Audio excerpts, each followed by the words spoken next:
నందనార్ అని ఒక భక్తుడు. ఒకప్పుడు ఆయనకి చిదంబరం వెళ్లి నటరాజస్వామి దర్శనం చెయ్యాలి అనిపించింది. యజమాని దగ్గరికి వెళ్ళి అడిగాడు చీకటి పడుతుండగా, అయ్యా రేపు చిదంబరం వెళ్లాలనుంది, నటరాజస్వామి దర్శనం చెయ్యాలనుంది, నేను వెళతాను, నాకు అనుమతి ఇవ్వండి అని అడిగాడు. ఆయన మహా ఐశ్వర్యవంతుడు, మంచి మదోన్మత్తుడై ఉన్నాడు.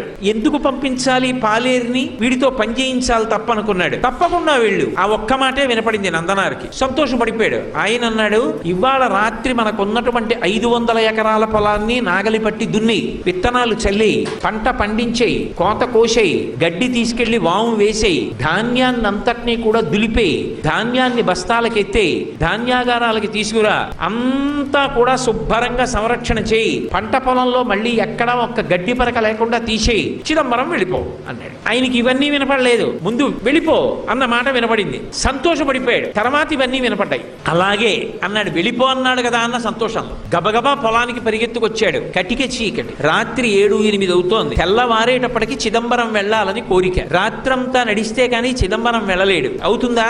ఒక్కనాటికి అవధానం అర్థమైపోయింది. అయ్యో, చిదంబరం వెళ్ళమన్నాడన్న ఆనందంలో వచ్చేసానే, ఇప్పుడు నేను ఈ చీకట్లో ఈ పొలం ఎలా దున్నుతాననుకున్నాడు. ఒక్కసారి ఆకాశం ఆయన స్వరూపమేగా, పైకి చూశాడు. శివా నరిచి నిన్ను చూడకుండా ఉండలేనయా అని స్పృహ తప్పి పడిపోయాడు. ఆయన తలుచుకుంటే ఒక్కసారి సంకల్పం చేస్తే పంట పండేస్తుంది. కానీ తన భక్తుడు పడవలసిన కష్టం తాను పడాలనుకున్నాడు. కైలాసంలో కొడుకులిద్దరిని పిలిచాడు. విఘ్నేశ్వరుడు, సుబ్రహ్మణ్యుడు, ప్రమదగణాలు, పార్వతీదేవి అందరూ కలిసి భూమి మీదకి వచ్చారు. శంకరుడు స్వయంగా పంచె తీసి పైకి పెట్టి గోచి పోసి కట్టాడు, నాగలి పట్టాడు. ఆయన తలుచుకుంటే ఎంతసేపు భూమి దున్నేశాడు. పార్వతీదేవి విత్తనాలు జల్లింది. విఘ్నేశ్వరుడు కలుపు తీశాడు. సుబ్రహ్మణ్యుడు కోత కోశాడు. పంటంతా పండేసింది, తీసుకెళ్లి గాదెలో పోసేశారు. గడ్డివాం వేసేశారు. తెల్లవారుతోంది, ఇంకా 2 అవుతోంది. నందుణ్ణి లేపాడు. నందనార్ చిదంబరం వెళ్ళన్నాడు. ఎలా వెళ్ళను, ఎలా పంట అన్నాడు. పండేసింది చేర్చేశామన్నాడు. నీ యజమానికి చెప్పి వెళ్ళిపో అన్నాడు. గబగబా పరిగెత్తుకుంటూ యజమాని దగ్గరికి వెళ్ళాడు. నువ్వు చెప్పినట్టు పంట పండించానన్నాడు. తెల్లబోయాడు జమీందారు. లేచి వచ్చి చూశాడు, గాదెలో పంట ఉంది, గడ్డివా ఉంది, అన్నీ ఉన్నాయి.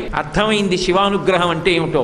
నందనార్ కాళ్ల మీద పడ్డాడు. నీ భక్తి నాకు అర్థమైంది నందుడా, వెళ్ళిపో చిదంబరానికి, నేను కూడా మారిపోయాను, ఇక పైన ఇలా ప్రవర్తించనన్నాడు. చిదంబరం వెళ్ళాడు. అర్చకులు ఆయన పట్ల చాలా కఠినంగా ప్రవర్తించారు. అగ్నిలో ప్రవేశించు, నీకు దేవాలయ ప్రవేశం చేయిస్తా ఉన్నారు. అగ్నిహోత్రాన్ని రగలిస్తే శివుడికి నమస్కారం చేసి అగ్నిలోకి వెళ్ళాడు. అగ్నిహోత్రం పుష్పమాల అయి ఆయన మెడలో పడింది. శంకరుడి దగ్గరికి వెళ్ళి నటరాజస్వామిని చూస్తూ ఆనందపడిపోయాడు. ఆ సంతోషంలో చూస్తుండగా నందునిలో ఉన్న తేజస్సు వెళ్ళి నటరాజస్వామి యందు ఐక్యం అయిపోయింది.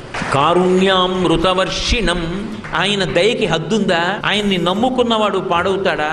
సర్వకాలముల యందు తన భక్తుణ్ణి కాపాడుకుంటూనే ఉంటాడు.